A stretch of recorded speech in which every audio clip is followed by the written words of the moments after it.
నమస్కారం. మనకు ఈ జీవిత ప్రయాణంలో లక్ష్యం అంటూ ఒకటి ఉంటుంది. డాక్టర్లు కావాలి, ఇంజనీర్స్ కావాలి, చార్టర్డ్ అకౌంటెంట్ కావాలి, ఇవన్నీ లౌకికమైన లక్ష్యాలు. కానీ ఆధ్యాత్మిక లక్ష్యం ఏంటి? మనందరిది ముక్తి పొందడం.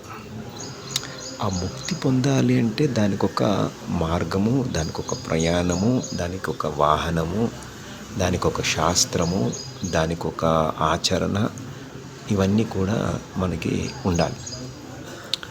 ఆ ముక్తి అంటే ఏంటి? ఇంగ్లీష్లో లిబరేషన్ అంటే వదులుకోవడం అన్నమాట. అది వదిలితేనే మనం ముందుకి ప్రయాణం చేయగలం. ఆ ముక్తి ఎలా లభిస్తుంది? ఏంటి? మన ప్రయాణ జీవితంలో ముక్తి ఎలా పొందాలి? ముక్తులలో కూడా భేదాలు ఉంటాయి. అంటే నిత్యముక్తి, నిమిత్త ముక్తి, ప్రకృతి ముక్తి, అత్యంతిక ముక్తి అనేది మనకి ఫైనల్ డెస్టినేషన్ అన్నమాట.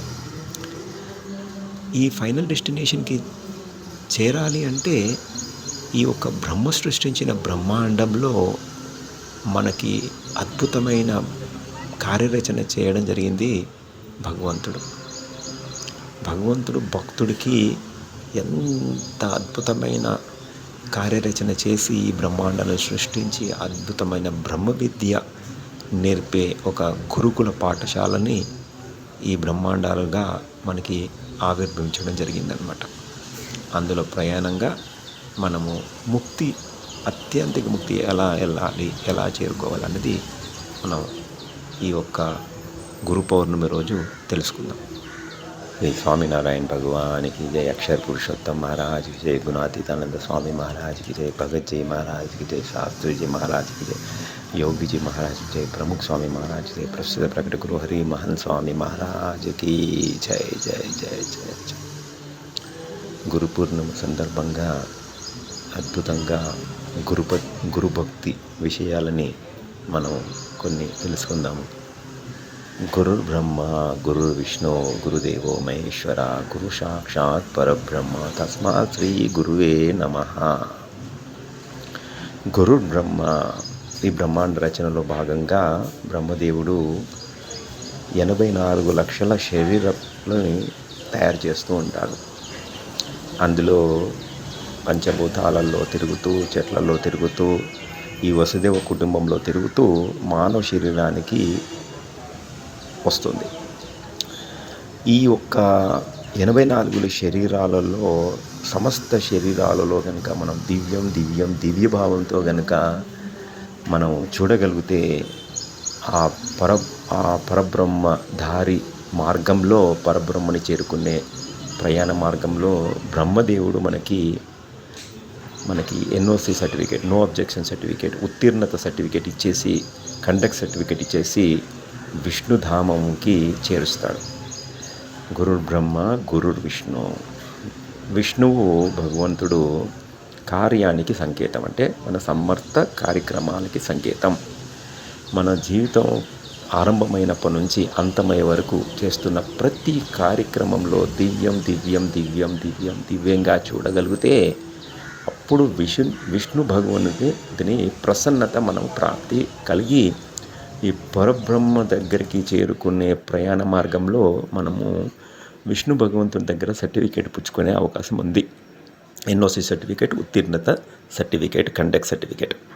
తర్వాత గురు బ్రహ్మ గురు విష్ణు దాటి మనం గురుదేవో మహేశ్వర్ దగ్గరికి చేరుకున్నాం. ఇక్కడ శంకర భగవానుడు సమయానికి సంకేతం, ఆయుష్కి సంకేతం.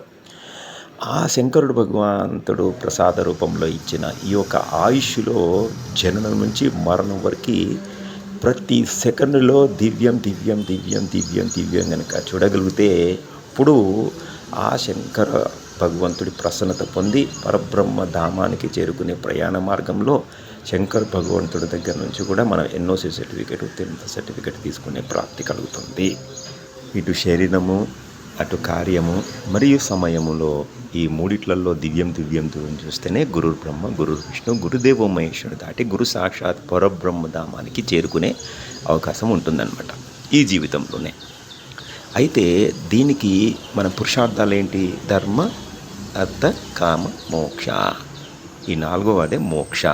మనం ఏం చేస్తున్నాం అంటే గురు బ్రహ్మ గురు విష్ణు గురుదేవో మహేశ్వర ధర్మ అర్థ కామ వరకే వెళ్తున్నాం అనమాట. ఇది ఫస్ట్ పాయింట్ నోట్ అనమాట. తర్వాత మరి దీనికి ఇది అర్థం చేసుకోనికి శాస్త్రాలు ఏంటి? సాంఖ్యశాస్త్రం. అది మన ధర్మాన్ని ఎలా నడపాలి, నియమ నిబంధనలు ఏంటి అని సాంఖ్యశాస్త్రం చెప్తుంది. అదే ఈ 24 తత్వాలతో శరీరం ఫామ్ అయిందని కపిలముని వాళ్ళ అమ్మగారితో చెప్పే ప్రసంగము భాగవతంలో ఉంది.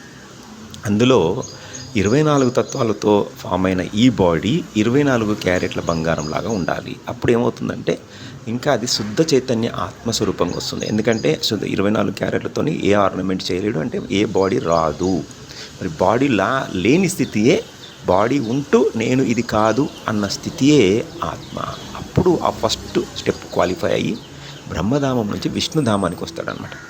అక్కడ మనకి యోగ శాస్త్రం అంటే ఈ ఆత్మరూపంలో వచ్చిన ఆ క్యాండిడేట్కి యోగ శాస్త్రంలో పతాంజలి ముని రచించిన అష్టాంగ యోగ సిద్ధం యమ నియమ ఆసన ప్రాణాయామ ప్రత్యాహార ధ్యాన ధారణ సమాధి స్థితిలో ఉంటే, ఏకదం ధ్యాన ధారణ సమాధి స్థితిలో నిరంతరం కనుక మనం ఉండగలిగితే అప్పుడు ఆ స్థితి మనకి బ్రాహ్మ్య స్థితి పొందుతాం అన్నమాట మెల్లమెల్లగా.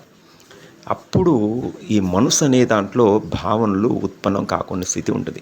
అంటే పంచ విషయాలను కూడా తీసుకోకుండా మనం ఒక మానసిక స్థితప్రజ్ఞతకి వస్తామన్నమాట. అక్కడ క్వాలిఫై అయిన తర్వాత మూడవది వైదిక శాస్త్రం, శంకరుడు పూజా విధానానికి వస్తామన్నమాట. అప్పుడు ఈ 4 వేదాలకి సంకేతంలో ఋగ్వేదం భగవంతుని ఆహ్వానించడం, యజుర్వేదం స్థాపించడం, సామవేదం స్తుతించడం, అథర్వవేదంలో మనకి ఐశ్వర్యాలు ప్రాప్తి అవుతాయి. అందరూ పతనమయ్యేది ఈ 3వ స్థానంలో పతనమవుతూ ఉంటారు. అయితే ఆ దేహాభిమానంతో సాంఖ్యశాస్త్రంలో 40% పతనమవుతారు. ఆ తర్వాత 30% యోగశాస్త్రంలో పతనమయ్యే ఛాన్స్ ఉంది. ఇక్కడ 20% పతనమయ్యే ఛాన్స్ ఉంది. ఇంకా పోయిన టఫ్ అవుతుండే సిచ్యువేషన్. అయితే ఇక్కడికి వచ్చిన తర్వాత ఈ అథర్వ వేదంలో వచ్చే అష్టలక్ష్మిలతోని విర్రవీగడం మొదలు పెడతారనమాట. కళ్ళు అనేది ఎర్రగైపోతాయి అనమాట.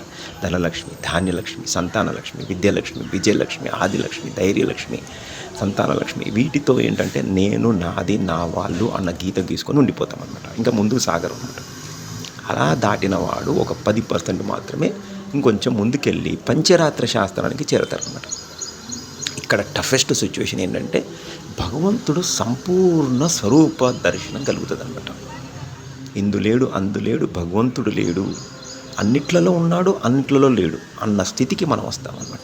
అంతర్యామి, నిరంతర్యామి, సర్వంతర్యామి దర్శన భాగ్యం కలుగుతుంది అనమాట. అటు పంచభూతాలలో, చెట్లల్లో, వసుదేవ కుటుంబంలో, మనుషులు ప్రతి కార్యక్రమంలో, ప్రతి సమయంలో మనకి దివ్య భవ్య స్వరూప దర్శనం అవుతుంది. ఇక్కడ ఏమవుతుందంటే ఇంకా వీడికి అంత భగవత్ స్వరూపం దొరకగానే మళ్ళీ బ్రహ్మాండంలో నేను భగవంతుడు అని చెప్పుకొని తిరుగుతాం మొదలు పెడతాడు అనమాట. అక్కడే ప్రాబ్లం అవుతుంది అనమాట. అక్కడ గనక నిలబడి నేను దాసుడు భగవంతుడా, నీ దాసుని నేను, నీ దాసుని నేను అంటారు చూసారా, అలా జీవితం పొందిన వాళ్ళు నిజమైన ఇంకా పునర్జన్మ నుంచి కంప్లీట్గా నిత్యముక్తి, నిమిత్తముక్తి, ప్రకృతి ముక్తి, ఆత్యాంతిక ముక్తి ప్రాప్తి అవుతారనమాట. ముందుగా సాంఖ్యశాస్త్రంలో 24 క్యారెట్ల లాగా ఉంటే నిత్యముక్తి పాస్ అవుతాం. ఆత్మ సమాధి స్థితిలో ఉంటే నిమిత్తముక్తి పాస్ అవుతాం. అక్కడ ఐశ్వర్యాలని మనం వైరాగ్యంగా చూస్తే ప్రకృతి ముక్తి ప్రాప్తి అవుతుంది. తర్వాత దాస్భావంతో ఉంటే మనకి అత్యంతిక ముక్తి పడుతుంది. అదే ప్రస్తుత అక్షరధామంలో ప్రకట గురుహరి మహాన్ స్వామి మహారాజు దాస్కి దాస్ కేశవ్ జీవన్ దాస్ అన్న జీవితంతో అద్భుతమైన అక్షర పురుషోత్తమ స్వరూప దర్శనాన్ని మనకి ప్రాప్తి కలిగిస్తున్నాడు. ప్రస్తుత కాలంలో అక్షరధామానికి చేరుకున్న జీవుడు అత్యంతిక ముక్తి పొందడం గ్యారంటీ. అలాంటి అద్భుతమైన మన ప్రాప్తికి విచారణి, ఈ యొక్క దొరికిన ప్రాప్తిని మనం విచారంగా మార్చుకొని అది ఒక రోజు 15 నిమిషాలు అనుభూతిగా మార్చుకుంటే చాలు అత్యంతిక ముక్తి అని మన 2 సంవత్సరాల క్రితం 2024 దీపావళి సందేశంలో మన ప్రకట గురుహరి మహాన్ స్వామి గారు భక్తులందరికీ ప్రాప్తిక విచారకరికే ప్రతిదినం బదులో 15 నిమిషాలు ఈ విచారం చెయ్యి అన్న అద్భుతమైన మనకి ప్రాప్తి ఇచ్చారు, మన కార్యం ఇచ్చారు. అంతకంటే అసలు చేయాలంటే 24 గంటలు మనం చేయాల్సిందే. కానీ భగవంతుడి కృప చూడండి, 24 గంటలు నువ్వు చేయలేవు కాబట్టి 15 నిమిషాలన్నా చెయ్యి రోజుకి అన్న అద్భుతమైన రహస్యాన్ని మనకి దారి చూపెట్టడం జరిగింది. ఈ 84 లక్షల శరీరాలన్నీ కూడా తిరుపతిలో కంపార్ట్మెంట్ లాంటివి అనమాట. అన్ని భగవత్ స్వరూపాలే చూడండి. ఒక నిమ్మ చెట్టు నీరు లాక్కుంటూ ఉంటుంది, కానీ అది ఎంత అద్భుతమైన నిమ్మకాయ రసం మనకిస్తుంది. చెరుకు గడ్డలు నీళ్లు లాక్కొని చెరుకు రసాన్ని ఇస్తుంది, మామిడి రసం ఇస్తుంది. ఇలా అన్ని దివ్యం దివ్యం దివ్యం దివ్యం కనుక మనం చూడగలిగితే ఈ శరీరమే ఆఖరి పునర్జన్మ. ఇంకా మనకి ఆ తర్వాత అత్యంతిక ముక్తి గ్యారంటీ. ఎందుకంటే ప్రకట స్వరూప భగవంతుడు మనకి దర్శనమిచ్చాడు, పరంపర ఉన్న భగవంతుడు. అదే మనకి సనాతన ధర్మంలో అవతార పురుషులు ఉన్నారు. ఎప్పుడు నరసింహస్వామి, ఎప్పుడు రాముడు, ఎప్పుడు కృష్ణుడు, వారి మధ్యలో ఎన్ని లక్షల సంవత్సరాలు గ్యాప్ ఉండింది. ఆ గ్యాప్ ఫుల్ఫిల్మెంట్కే మూర్తి ప్రతిష్ట, మూర్తి ఆరాధన అనేది మన సనాతన ధర్మంలో ఏర్పాటు చేశారు మన పూర్వీక ఋషులు.